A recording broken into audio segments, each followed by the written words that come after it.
Hi friends, welcome back to my channel. మీరు కనుక నా ఛానల్ ఫస్ట్ టైం చూస్తున్నారా అయితే సబ్స్క్రైబ్ చేసుకోండి. అలాగే పక్కనే ఉన్న బెల్ ఐకాన్ని క్లిక్ చేసేయండి ఫ్రెండ్స్.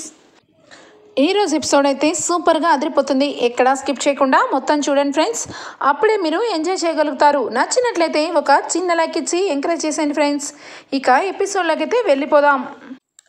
ఎపిసోడ్ స్టార్ట్ అవగానే కావ్య అప్పు ఇద్దరు మాట్లాడుకుంటారు. ఖచ్చితంగా మనం వెళ్ళిన చోటనే అక్కడ మాయ ఉండే ఉంటుందక్క. మనం ఆ రోజు అనవసరంగా తప్పు అడ్రస్ ప్రకారం వెళ్ళిపోయి ఈ దొంగ మాయని తీసుకొని వచ్చాము. ఖచ్చితంగా ఆ మాయ అక్కడే ఉండుంటుంది, ఎక్కడికి వెళ్తుంది అని చెప్పి అనుకుంటూ ఇక అప్పు అయితే ఖచ్చితంగా అక్కడికి వెళ్ళాలి. కావ్య ఇంటికి వెళ్ళిపోయినాకైనా అక్క నేను అక్కడికి వెళ్ళి మొత్తానికి ఆ మాయ గురించి తెలుసుకుంటాను అని చెప్పి వెంటనే కూడా అప్పు అయితే ఇక సరే అక్క చెప్పి కావ్యకి చెప్తుంది. చెప్పిన ప్రకారమే కావ్య కూడా సరే అని చెప్పి అక్కడి నుంచి వెళ్ళిపోతుంది. ఇది ఇలా ఉండగానే ఒకవైపు రాజ్ ఇక కావ్య గురించి ఎదురు చూస్తూ ఉంటాడు. ఇక వెంటనే వచ్చి ఏంటి, కనీసం కొంచెం కూడా నీకు బాధ్యత లేదా? ఎప్పుడు పడితే అప్పుడు ఎలా వెళ్ళిపోతావు? అయినా ఎక్కడికి వెళ్ళావు? చేసిన నిర్వాహకం చాలదా? నువ్వు ఏం చేసావో ఇప్పటికైనా నీకు అర్థమవుతుందా? నీ మట్టి బుర్రకి దారిని పోయే కంపని తీసుకొచ్చి ఇంట్లో పెట్టావు. అదేమో ఈరోజు వచ్చి ఇక్కడనే పడుకుంటాను, ఇక్కడే ఉంటాను, ఈ రూము నా రూమే అన్నట్టుగా పెత్తనం చలాయించి వెళ్ళింది. నాకు చాలా కోపం వచ్చింది. బీపీ కంట్రోల్ చేసుకోలేకపోయాను. ఇంకా కొంచెం ఉంటే దాని చెంప చెళ్ళు అనిపించేదాన్ని. అంతా ఎవరి కోసం? ఇదంతా నీ మూలంగానే. దాని దగ్గర గట్టిగా మాట్లాడలేము, అలా అని చెప్పి దాని మాటలకి భరించలేము అని చెప్పి ఇరిటేటింగ్గా ఇక కావ్యని తిట్టి అక్కడి నుంచి వెళ్ళిపోతాడు రాజు అయితే. ఇక వెంటనే కావ్య ఇంకా ఎన్ని రోజులండి, ఇంకా తొందరలోనే ఈ మాయ అసలు మాయని కనిపెట్టి ఎక్కడ ఉందో తీసుకొని వచ్చి అందరి ముందు ఇక రుద్రాని అలాగే ఈ చిత్ర వీళ్ళిద్దరి గురించి నిజాన్ని బయట పెడతాను అని చెప్పి కావ్య అనుకుంటుంది. ఇక మరొక పక్క బాబు ఇక ఏడుస్తూ ఉంటాడు. బాబు పాల కోసం ఏడుస్తున్నాడని కావ్యకి అర్థమవుతుంది. కానీ ఒక్కసారిగా ఒక ప్లాన్ వేద్దాం, దీని సంగతి ఇంట్లో అందరికీ కూడా ఎంతో కొంత తెలిసే విధంగా చేస్తాను అని చెప్పి ఇక బాబు ఏడుస్తున్నా కూడా కావ్య పట్టించుకోకుండా కిందికి వస్తుంది. వచ్చిన వెంటనే కూడా అందరూ ఆశ్చర్యపోతూ ఉంటారు. మాయ అసలు పట్టించుకోదు. అసలు తనకు ఒక బిడ్డ ఉన్నాడన్నదే అబద్ధం కాబట్టి అసలు బిడ్డ ఏడుపు కూడా తను లెక్క చేయదు. చక్కగా హ్యాపీగా ఇక పాటల్ని చెవిలో పెట్టుకొని హెడ్ఫోన్స్ని ఎంజాయ్ చేస్తూ ఉంటుంది. ఇక అపర్ణ అటువైపుగా వస్తుంది. బాబు ఒకటే గుక్కపట్టి ఏడుస్తూ ఉన్నాడని తెలుసుకొని వెంటనే కూడా మాయా మాయా అని చెప్పి గట్టిగా పిలుస్తుంది. ఇక మాటలకి ఇక కనీసం కొంచెం కూడా రెస్పాన్స్ అవ్వదు మాయ అయితే. వెంటనే అత్తయ్య, నేను పాలు కలపడానికి వచ్చాను, వాడు ఏడుస్తున్నాడు కాబట్టి ఇక వాడి కోసమే కిందకు వచ్చాను అత్తయ్య అని చెప్పి కావ్య అనగానే కావ్య మొహాన్ని తిప్పేసుకొని అపర్ణ వెళ్ళిపోతుంది. ఇక అక్కడే ఉన్న ఇందిరాదేవి అయితే అపర్ణ దగ్గరికి వస్తుంది. ఏంటి అపర్ణ, నీకు ఎందుకని అంత కోపం కావ్య మీద? కావ్య నీ దగ్గర ఎప్పుడైనా రూడ్గా చేసిందా, లేదంటే ఈ ఇంటి గురించి ఇక అగౌరవ పాలు చేసిందా? ఏ రోజు నువ్వు కావ్యని కోడలుగా అనుకోలేదు, కానీ కావ్య మాత్రం ఈ ఇంటికి ఎప్పుడూ కూడా కోడలుగానే ఉంది. అంతా కాని పని కావ్య ఏం చేసింది అని చెప్పి ఇందిరాదేవి ఇక అపర్ణని నిలదీస్తుంది. ఇక వెంటనే అపర్ణ అంటుంది, లేదు అత్తయ్య గారు, కావ్య అంటే నాకు ఎలాంటి కోపం లేదు, కానీ కావ్య చేసింది తప్పనిలా ఒకటే, తను ఎప్పుడు కూడా ఏదైనా విషయం నిజాన్ని నిర్భయంగా ఒప్పుకుంటుంది. కానీ ఇదిగో ఈ రాజ్ విషయంలోనే నాకు ఏదో మతలబు జరిగిందని అర్థమవుతుంది. ఇక రాజ్ కూడా ఏ మాట నోరు విప్పి చెప్పట్లేదు. అసలు ఆ బిడ్డ తెచ్చినప్పటి నుంచి మీకెవరికి తెలియని విషయం ఏంటంటే రాజ్ని అలాగే కావ్యని నేను గమనిస్తూనే ఉన్నాను. వాళ్ళిద్దరికీ మనస్పర్ధలు ఏమీ లేవు. కావ్య కూడా రాజ్తో చాలా సంతోషంగానే ఉంటుంది. రాజ్ కూడా కావ్యతో పైకి మాట్లాడకపోయినా వాడికి కూడా భార్య అంటే చాలా ఇష్టం. కానీ ఆ బాబు గురించి నేనే ఇంకా వాడికి నిజంగా కావ్య మీద ఇష్టం లేదేమోనని అనుకుని భ్రమలో ఉన్నాను. కానీ ఎక్కడో ఏదో జరిగింది. ఇందాకే ఆ మాయ ఇక రాజ్ బెడ్రూమ్లోకి వెళ్ళి రాజ్ని బెదిరించడం నా చెవులారా నా కళ్ళారా విన్నాను.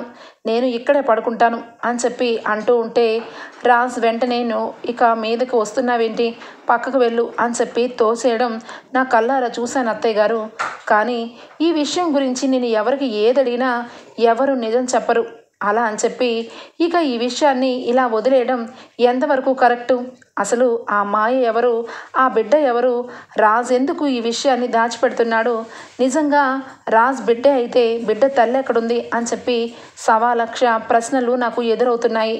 కానీ నేను ఏమి చెప్పలేకపోతున్నాను అని చెప్పి అపర్ణ మనసులో ఉన్న బాధని ఇందిరాదేవితో చెప్తుంది. ఏంటి అపర్ణ, ఏం మాట్లాడుతున్నావు నువ్వు అనగానే, అవును అత్తయ్య, నిజానికి రాజ్ అంటే నాకు చాలా ఇష్టం. వాడు నా కన్న బిడ్డ. వాడు తప్పు చేశాడంటే నా మనసు నమ్మకం కలగట్లేదు. వాడు ఇంత పెద్ద తప్పు ఎప్పుడు చేశాడు? పెళ్ళైనప్పటి నుంచి ఇప్పటి వరకు వాడు ఏ రోజు కూడా ఏ నిజాన్ని ఏ అబద్ధాన్ని ఎప్పుడు చెప్పలేదు. వాడు మనసులో ఉన్న నిజాన్ని ఎప్పుడు కూడా నా దగ్గర షేర్ చేసుకుంటూనే ఉంటాడు. కానీ ఈ విషయంలో మాత్రం వాడు నోరు పెగలటం లేదు.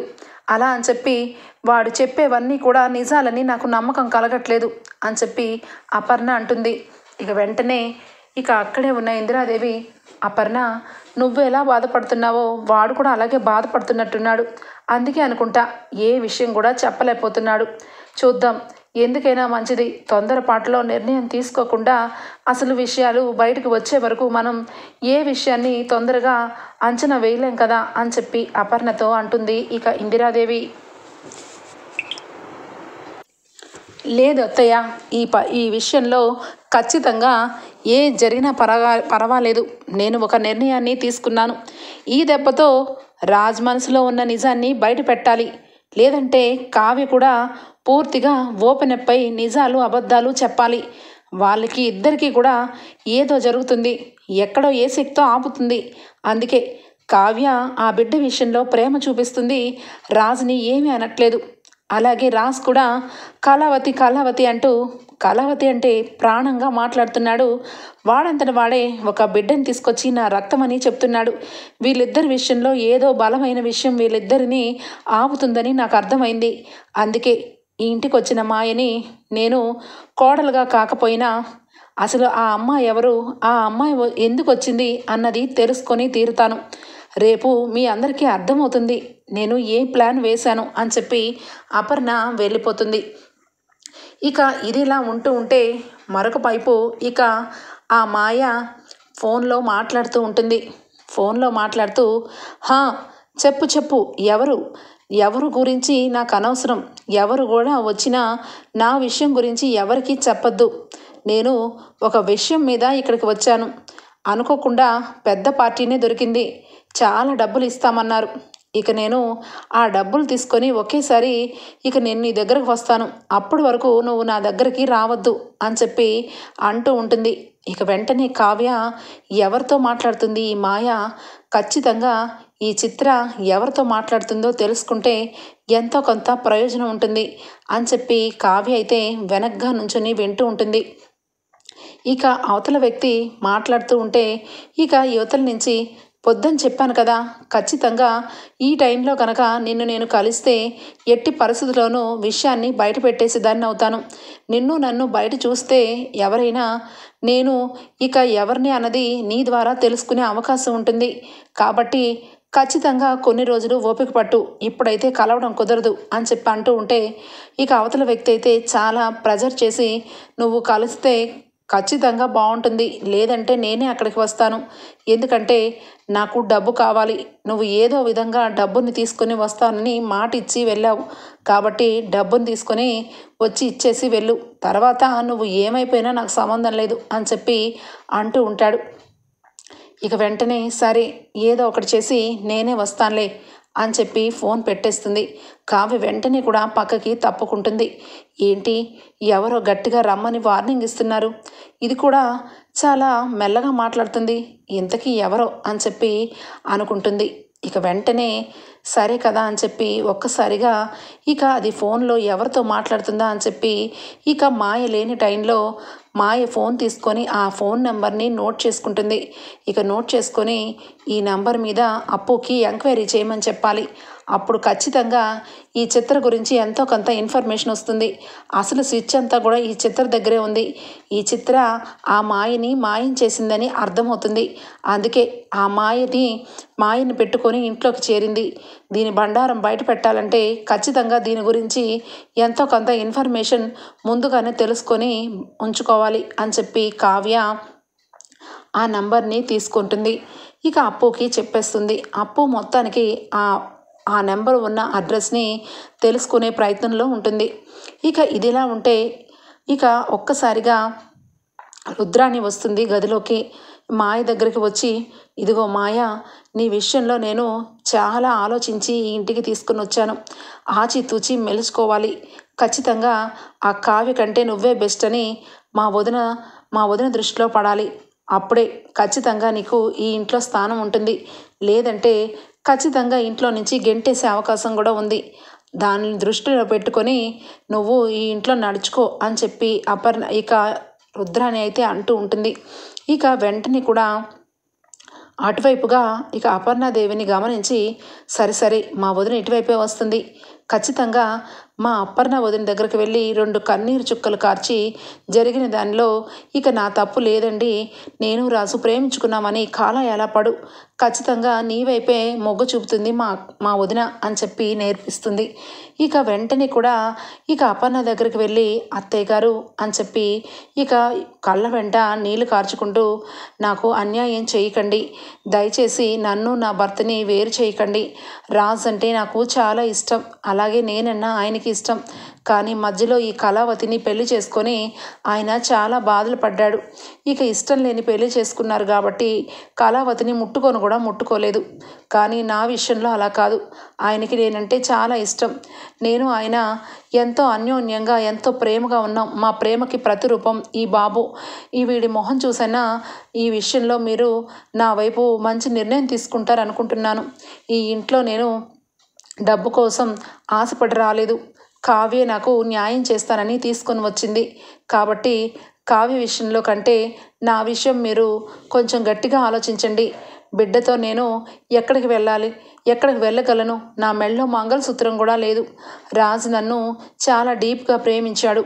ఇక నా విషయాన్ని మీ దగ్గర చెప్పాలని చాలాసార్లు అనుకున్నాడు.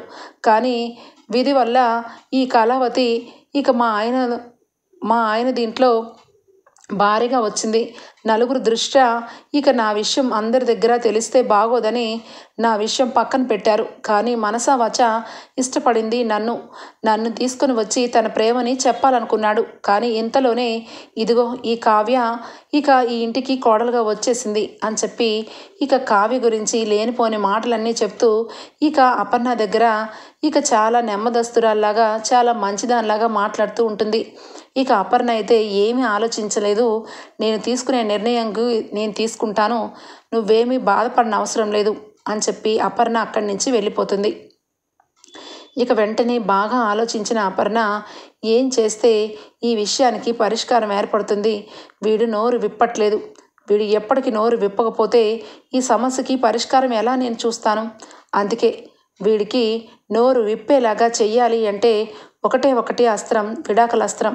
ఖచ్చితంగా విడాకులు కావ్యకి ఇమ్మని చెప్తాను. ఈ విషయంలో వాడు ఇచ్చే వరకు ఊరుకోను. వాడు ఇవ్వలేడు, నిజాన్ని బయట పెట్టి తీరుతాడు. ఇటు కావ్య కూడా ఏదో విషయంలో వాడిని కవర్ చేస్తుంది. ఆ అమ్మాయికి కూడా తెలుసుకోవాలి. ఖచ్చితంగా డైవర్స్ పేపర్లతో ఇక వీళ్ళిద్దరిని భయపెట్టి నిజాన్ని బయటకు లాగాలి. ఆ తర్వాతే ఏ నిర్ణయమైనా అని చెప్పి ఇక అపర్ణ అయితే లాయర్కి ఫోన్ చేసి విడాకుల పత్రాలు రెడీ చేయమని చెప్తుంది. ఇక ఎక్కడ చూస్తే అప్పు మొత్తానికి ఆ ఫోన్ నెంబర్ గల వ్యక్తి ఉన్న అడ్రస్ని పట్టుకుంటుంది. తనతో పాటు 2 ఫ్రెండ్స్ని కూడా తీసుకొని వెళ్తుంది. ఏమన్నా జరిగి ఎవరైనా ఉండి ఎదురు తిరిగితే మక్కిలు ఇరగదీస్తాను.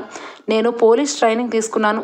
నా దగ్గర ఎవరైనా తల దించాల్సిందే అని చెప్పి ఇక ఆడపులిలాగా ఇక అప్పు అయితే వెళ్తుంది.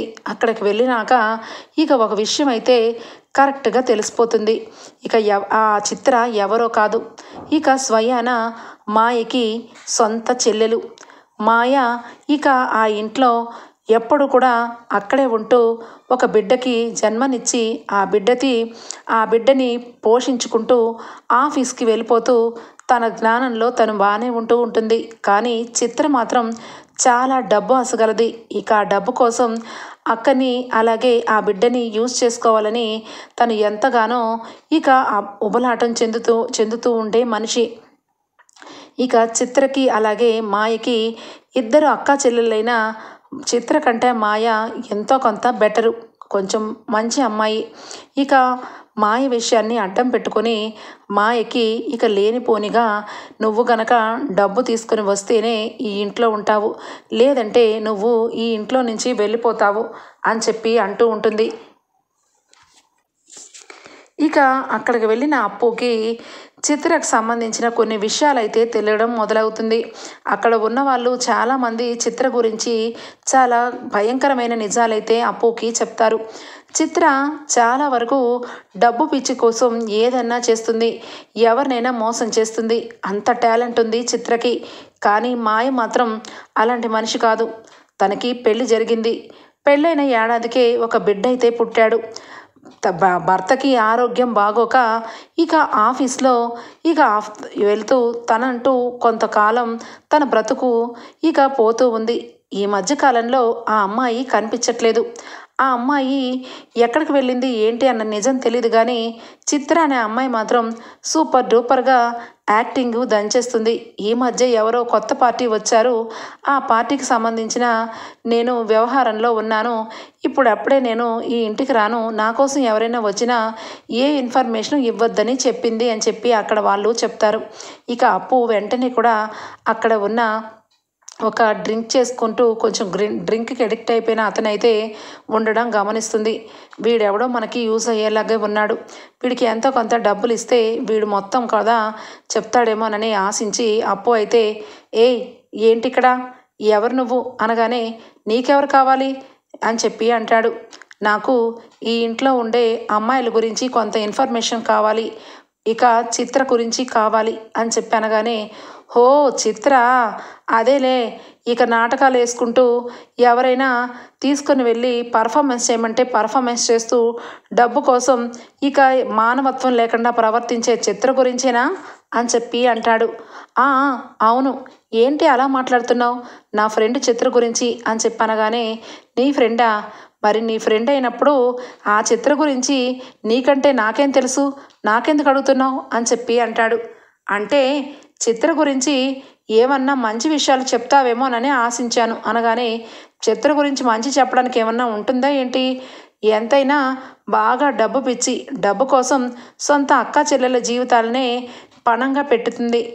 ఇక వీలు లేకపోతే అక్క చెల్లెల్ని చంపేయడం కూడా చంపేస్తుంది. అంత చండాలమైన క్యారెక్టర్ ఆ చిత్రది, ఇంకేం చెప్పాలి అనగానే ఒక్కసారిగా షాక్ అయిపోతుంది ఇక అప్పు అయితే. వెంటనే చిత్ర గురించి ఏంటి ఇంత ఘోరంగా చెప్తున్నావు అనగానే ఇంకేం చెయ్యాలి, సొంత అక్కనే చంపాలని ప్రయత్నం చేస్తుంది. ఆ అక్క పాపం మొన్నటి వరకు ఇక్కడే ఉండేది, కానీ తన బిడ్డని ఇద్దరిని కూడా హింస పెట్టి నువ్వు ఇక ఖచ్చితంగా తను చెప్పిన మాట వింటేనే ఇంట్లో ఉండాలని, లేదంటే ఇంటి వదిలి వెళ్ళిపోవాలని తనకి ఆంక్షలు పెట్టింది. తను అలాగే తను చెప్పిన పనులన్నీ చేస్తూ వచ్చింది. మొన్న మధ్య ఇక మాయకి ఏమనిపించిందో ఏమో, తను ఇంట్లోనే ఇక ఎక్కడికి వెళ్ళిపోయిందో తెలియదు, ఇక ఏం జరిగిందో తెలియదు, తను రావట్లేదు. తను ఎప్పుడు కూడా బాధపడుతూ ఇక ఒంటరిగా కూర్చొని ఏడుస్తూ ఉండేది. అయినా కూడా సొంత చెల్లె కూడా పట్టించుకోకుండా తనని ఇంకాస్త బాధ పెడుతూ తన బిడ్డని తన షూటింగ్ల పర్పస్ మీద ఎక్కడ ఉంచింది, తన బిడ్డ కోసం తను రోజు ఏడ్చేది అని చెప్పి నిజాలైతే తెలుసుకుంటుంది అప్పు. ఇక వెంటనే ఆ తాగుబోతాయనికి కొంత డబ్బు ఆశ చూపిస్తుంది అప్పు అయితే. అలా అయితే మీకు నిజానికి ఆ మాయ గురించి ఏమీ తెలీదా, తను ఎక్కడికి వెళ్ళుంటుంది అని చెప్పి అనగానే ఇక డబ్బు చూసి ఇక ఆశ కలిగి, ఇదిగో అమ్మాయి, ఈ విషయంలో నువ్వు డబ్బు ఇస్తున్నావని నేను నిజం చెప్తున్నాను, కానీ నా పేరైతే బయటకు రాకూడదు. తను ఎక్కడికి వెళ్ళిపోలేదు, తను ఈ ఇంట్లోనే ఉంది, కానీ ఎవరికీ తెలియదు. కింద అండర్ గ్రౌండ్లో ఒక ఇల్లుంది, ఆ ఇంట్లో తనని ఇక సొంత చెల్లె ఇక కట్టుపడేసింది. ఇక టయానికి నాకు చెప్పింది, ఎంతో కొంత భోజనం అంతా ఏర్పాటు చెయ్యి, నీకు నేను డబ్బు తీసుకొచ్చి ఇస్తూ ఉంటాను, మధ్య మధ్యలో మా అక్క గురించి నాకు ఇన్ఫర్మేషన్ ఇస్తూ ఉండని చెప్పింది. నిజానికి అది పాపిష్టిది. ఎప్పుడు చూసినా అక్కని ఏదో విధంగా బాధ పెడుతూనే ఉండేది. నాకేమో బాగా తాగడం ఇష్టం, తాగడం కోసం తప్పు చేయడం తప్పట్లేదు. కానీ ఈరోజు మాత్రం ఎందుకో కొంచెం నిజాయితీగా ఉన్న విషయంలో నీకు చెప్పాను, కానీ ఎవరికి చెప్పొద్దు, ఈ డబ్బుతో నేను హాయిగా వెళ్ళి తాక్కుంటాను అని చెప్పి ఇక అక్కడి నుంచి వెళ్ళిపోతాడు ఆ వ్యక్తి అయితే. ఇక అప్పుడు అప్పుకి అర్థమవుతుంది చిత్ర గురించి. ఇక వెంటనే ఎక్కడ ఉందబ్బా అని చెప్పి చిత్ర గురించి వెళ్తుంది. ఇక మాయ గురించి లోపలికి వెళ్తుంది. గది లోపల తాళం వేసేసి ఉంటుంది. తాళాన్ని పగల కొడుతుంది అప్పు అయితే. ఇక వెంటనే లోపలికి వెళ్ళి చూసేసరికి మాయ స్పృహ కోల్పోయి ఉంటుంది. మాయకి బాటిల్ తీసుకొని మొహం మీద నీళ్లు కొట్టి మాయ దగ్గరికి తీసుకొని మాయకి భోజనం పెడుతుంది అప్పు అయితే. ఇక వెంటనే కళ్ళు తెరిచి మసగ్గా ఉంటుంది. ఇక మాయకి వెంటనే చూసి, ఎవరండి మీరు, ఎవరు మీరు అని చెప్పి అనగానే, నేను నీకు చాలా కావాల్సిన దాన్ని, ఎందుకు ఇంత ఇదిగా నీకు ఈ మూల కట్టేసి పడేశారు, ఎవరు అని చెప్పి అనగానే, నా చెల్లెలే, నా రక్తం పంచుకు పుట్టిన నా సొంత చెల్లెలే, అది నిజానికి తోడ పుట్టిన చెల్లెలని నేను ఎంతగానో దానికి నమ్మి అది చెప్పిన పనులన్నీ చేశాను. చివరాఖరికి అది నన్ను ఇదిగో ఈ విధంగా రూములో కట్టేసి అది ఉన్న కుటుంబంలోకి అడుగు పెట్టాలని, ఇక ఆ పెద్ద కుటుంబంలోకి వెళ్ళి డబ్బు కోసం ఆ ఇంటిని చిదిమేయాలని చూస్తుంది అని చెప్పి అనగానే, ఇక వెంటనే అప్పు అయితే, నాతో రా, నీకు నీ బిడ్డకి అప్పచెప్తాను, అలాగే నీకు కావాల్సినంత డబ్బుని ఇచ్చి నీ లైఫ్ని సెటిల్ చేస్తాను. నీ భర్త చనిపోయాడని చెప్తున్నావు కాబట్టి లైఫ్ లాంగ్ నువ్వు మంచి ఉద్యోగంలో సెటిల్ అయ్యి జీవితంలో ఎవరి మీద ఆధారపడకుండా చేస్తాను అని చెప్పి అప్పు అంటుంది. ఇంతకీ ఎవరు నువ్వు అనగానే, ఎవరినైతే నువ్వు మొట్టమొదటిసారిగా బ్లాక్మెయిల్ చేశావో వాళ్ళ ఇంటికి సంబంధించిన అమ్మాయిని అని చెప్పి అనగానే దెబ్బకి షాక్ అయిపోతుంది మాయ. వెంటనే నేను చేసిన తప్పుకి నా సిగ్గుగా నా తలని నేను చూపించుకోలేకపోతున్నాను. దీని గురించి ఇది ఆడమన్న ఆటలన్నీ ఆడాను, కానీ నిజానికి నాతో ఆయనకి, ఆ ఇంటి పెద్ద ఆయనకి ఎలాంటి సంబంధం లేదు. ఆయన చాలా మంచి వ్యక్తి. ఆయన గురించి నేను 2-3 సార్లు వాళ్ళ దగ్గర ఫోన్ చేసి తప్పుగా మాట్లాడి 10 లక్షలు అకౌంట్లోకి వేయించుకున్నాను. నిజానికి ఆ 10 లక్షలు నా కోసం కాదు, చిత్ర కోసం. చిత్ర డబ్బు పిచ్చిది. ఆ డబ్బు పిచ్చితోనే ఇక నన్ను ఇక్కడ కట్టేసింది. ఆ కుటుంబంలో చేరి డబ్బు కోసం ఇక రాజ్ని పెళ్లి చేసుకోవాలనుకుంటుంది. రాజ్ సార్ని ఇక చేసుకొని ఆ ఇంటి కుటుంబంతో ఇక డబ్బు కోసం అందరినీ కూడా ఇక మోసం చేస్తుంది అని చెప్పి ఏడుస్తూ చెప్తుంది. సరే పద, నీకు నేను న్యాయం చేస్తాను, నువ్వు నాతో చెప్పిన విషయాలన్నీ కూడా అక్కడే చెప్పు. తర్వాత ఇంకొకటి, నీ చెల్లెలి విషయంలో నీకు ఎలాంటి ప్రేమ అనురాగాలు అవసరం లేదు. నిన్ను ఈ విధంగా కట్టుపడేసిన మీ చెల్లి గురించి నువ్వు ఆలోచించద్దు. జరిగింది మొత్తం కూడా నువ్వు పూసగుచ్చినట్టుగా మొత్తం చెప్పు. ఖచ్చితంగా నీకు న్యాయం నేను చేయిస్తాను. నీ బిడ్డని నీకు అప్పచెప్తాను అని చెప్పి ఇక అప్పు అయితే ఇక మాయని పట్టుకుంటుంది. మాయ వెంటనే కూడా ప్రతి విషయంలోనూ నేను నిజమే చెప్తాను, నాకు జరిగిన ఈ అన్యాయం ఎవరికి జరగకూడదు. ఆ పెద్ద కుటుంబాల్లోని చిచ్చు పెట్టి వాళ్ళ డబ్బు కోసం వాళ్ళ ఇంట్లో గొడవను పెట్టి ఆ ఇంటి మహాలక్ష్మి కావ్యని ఇంట్లో నుంచి వెళ్ళగొట్టాలని ఆ ఇంట్లోనే ఉంటున్న ఒక రాబంధువు రుద్రాణి గారు మా చెల్లికి ఫోన్ చేసి ఈ రకంగా యాక్టింగ్ చేయమని చెప్పారు, నన్ను కూడా ఇలాగా కట్టేమని చెప్పారు. అన్నిటికీ కారణం ఆ రుద్రాణి గారే అని చెప్పి చెప్తుంది ఇక అప్పుకి.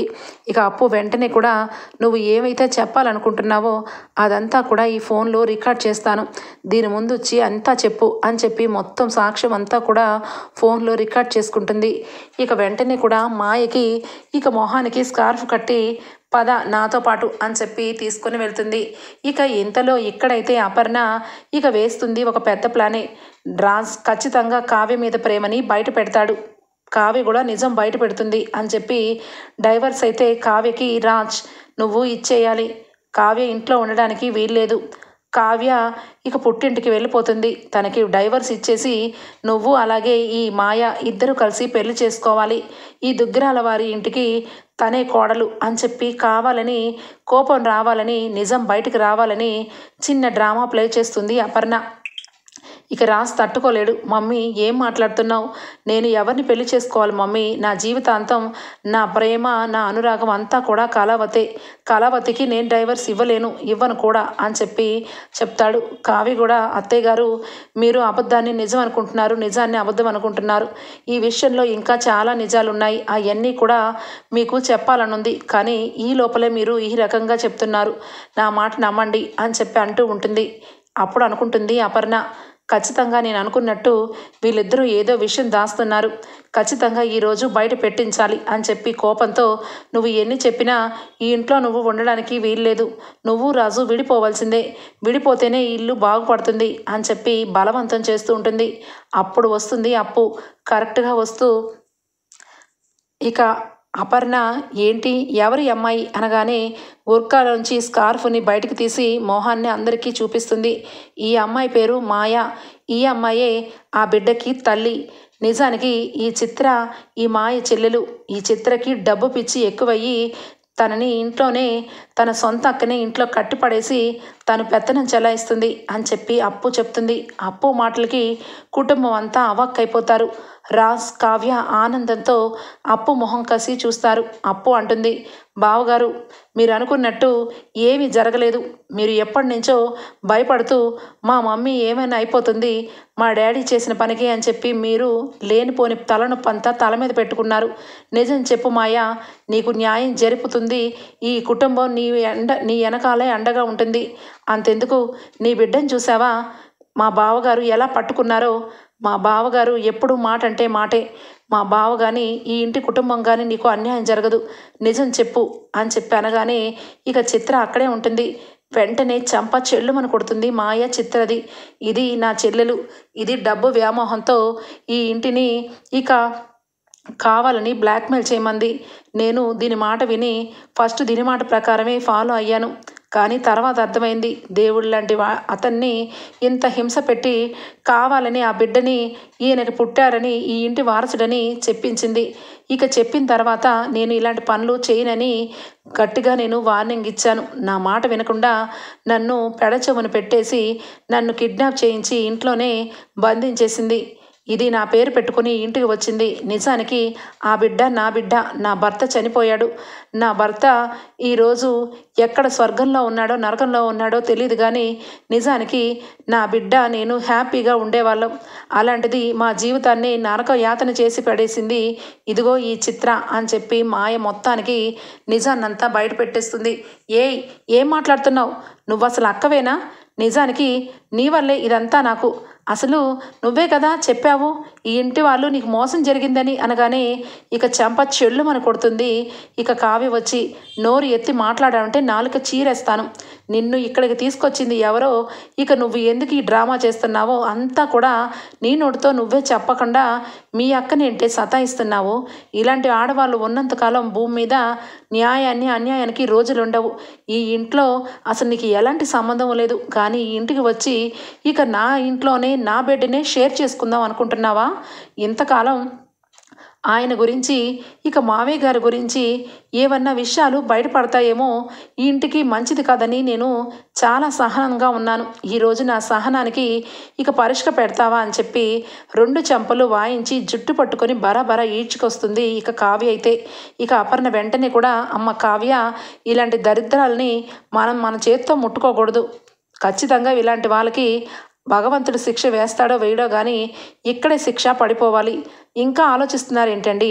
మీలాంటి వాళ్ళ గురించి ఇంత తప్పుడుగా ఆలోచించి ఇంత ఇదిగా మానసిక క్షోభని కలిగించేలాగా చేస్తున్న దాన్ని ఇంకా చూస్తున్నారేంటి రాజ్?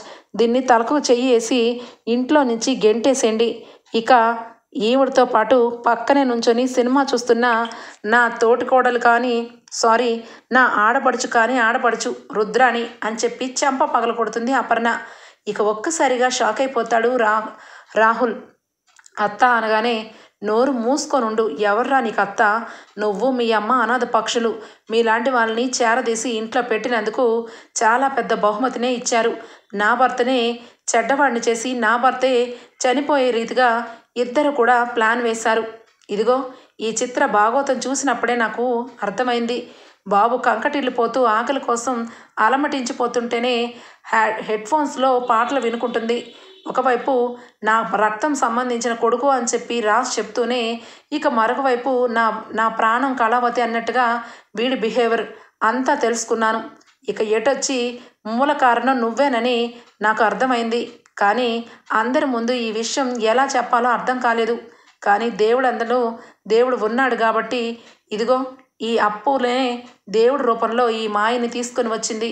ఈ మాయ ఈరోజు నిజం చెప్పకపోతే జీవితాంతం కూడా ఇదిగో నా కొడుకు జీవితం ఇలాగే ప్రశ్నార్థకంగా మారిపోయేది.